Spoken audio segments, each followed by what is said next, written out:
Hello and welcome to part 2 of Elegant Ways to Declutter Your Wardrobe. If you joined me in part 1, then you've already taken a beautiful step toward redefining your style with intention. You've likely set aside pieces that flatter your current coloring and can be styled into at least 3 different outfits with ease. That work you did, it matters, because what you wear should reflect not just your taste, but your evolution. And in this second episode, we go deeper. Not into the clothes themselves, but into the emotional clarity, the confidence, and the practicality behind the pieces we choose to keep. What I'm about to share with you isn't just a checklist. It's a series of principles. Decluttering rules, yes, but also tools for living more freely, dressing more joyfully, and connecting with your current self unapologetically. Because letting go of a garment isn't about loss. It's about release and making space for more beauty, more ease, and more you. So let's dive in, shall we?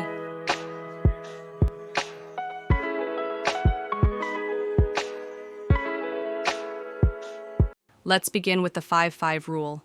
It's a lifestyle pulse check. Think back to your last 5 outings. If a piece wasn't chosen even once, that tells you a lot. It may technically fit, but it's not in alignment with your current taste, your rhythm, or your priorities. Take a fuchsia sweater, for example. You can wear it 5 different ways, tucked into a soft midi skirt for brunch, paired with cobalt wide-leg trousers for a walk in the park, draped over your shoulders at dinner for a chic pop of color, knotted playfully over a tea while browsing a bookstore, or rolled at the sleeves with sneakers and a straw bag at the farmer's market. Yes, it can be styled, it can look great, but here's the key question. Does it feel like you? Just because you can wear something doesn't mean it reflects who you are today.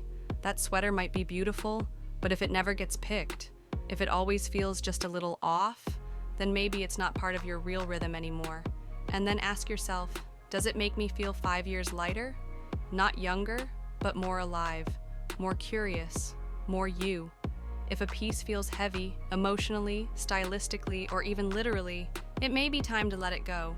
Make space for what feels real, effortless, and in tune with who you are now. Next, we have the 20-20 rule, one of the most elegant grounding filters you can use when making decisions in your closet. This rule is built on 2 simple yet powerful truths. If it doesn't spark joy or confidence in 20 seconds, and it can't be styled into a beautiful outfit in 20 minutes, let it go. Now, this rule especially applies to what I call your 50-50 pieces, the maybe clothes. You know the ones. You don't love them, but you don't quite want to let them go either. They're not wrong, but they're not really right either. These are the pieces that sit in your closet in limbo, quietly taking up space and decision energy. Let's begin with that first part, the emotional check-in. When you try something on, you only need 20 seconds in front of the mirror to know how it makes you feel. There's no need to overthink or analyze. The truth shows up immediately. Does your face soften with a smile? Do your shoulders lift just a little? Or do you feel the urge to adjust, apologize, or look away? That 20-second window is sacred, because within it, you'll find honesty.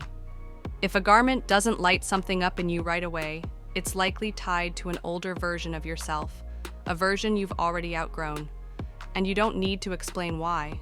Now, once a piece passes that first moment of truth, we move to the second part of the rule, practicality. Can you style it into 2 beautiful, complete outfits in under 20 minutes, using only what's already in your wardrobe? One outfit should feel easy and casual, something you could wear to the market, to brunch, or while running errands. The other should feel a little more elevated, like something you'd wear to a coffee date, a dinner, or a creative event. If it flows effortlessly into your wardrobe, it stays. But if it needs a very specific shoe, or it's waiting on the perfect jacket or bag, then chances are it's not supporting the life you're living now. What I love about the 20-20 rule is that it blends emotion with function. You get to ask yourself, how do I feel?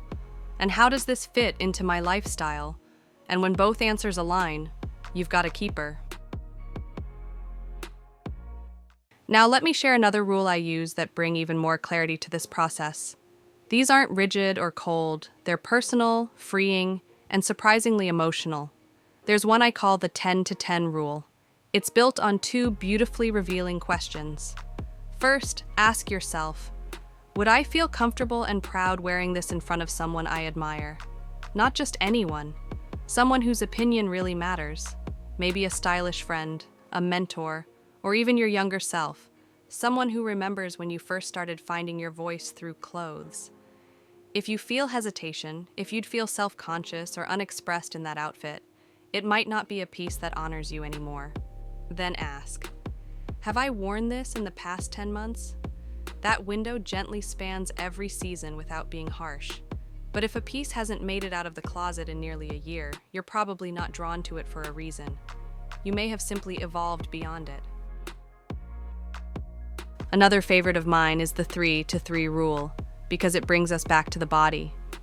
It starts with this question: do I adjust this piece at least 3 times when I wear it? Whether it's the neckline slipping, the waistband riding up, or the sleeves constantly needing attention, those little movements are interruptions. They keep you from being fully present. Clothing should never be a performance. It should settle on your body with grace and let you be the one who moves freely, confidently, and comfortably. Then tune in to how it makes you feel emotionally. Do I feel at least 3 notches better in this? More alive, more relaxed, more visible. If a piece only lifts you from a 5 to a 5.5, it's not truly adding to your confidence.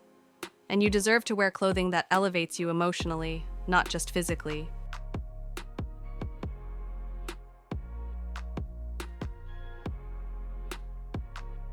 Then we have the 60-second phone call rule, and I adore this one. Imagine a friend calls you right now. Hey, I'm nearby. Coffee in 10 minutes? You've got 60 seconds to get dressed and feel good walking out the door. Would you reach for this piece immediately without hesitation? Or would you toss it aside and scramble for something that actually makes you feel like you? This test is brilliant because it strips away the stories and brings you to your gut reaction. The pieces you reach for without hesitation are the ones you trust. The rest? They're usually just maybes you've been holding on to out of habit. Ladies, I truly believe this second episode will help you finally let go of those maybe clothes. If you've already watched episode 1 and 2, bravo! We're now at a beautiful point in the journey where we can start shaping the best wardrobe for you. Remember, this process takes time. Don't pressure yourself. Take it one step at a time. And if it feels like a chore, turn it into something fun. Put on your favorite music or podcast while you declutter and let the energy flow. Also, I want to take a moment to appreciate my #1 supporters, the lovely souls who always comment, like, and cheer me on. You are the reason I keep going. Your love and encouragement fuel this journey, and I see you, I appreciate you, and I thank you from the bottom of my heart. Now get ready for episode 3, because we're going deep into color rules for your wardrobe. Not skin tone this time, but how to use color intentionally when decluttering, so your closet truly works for you.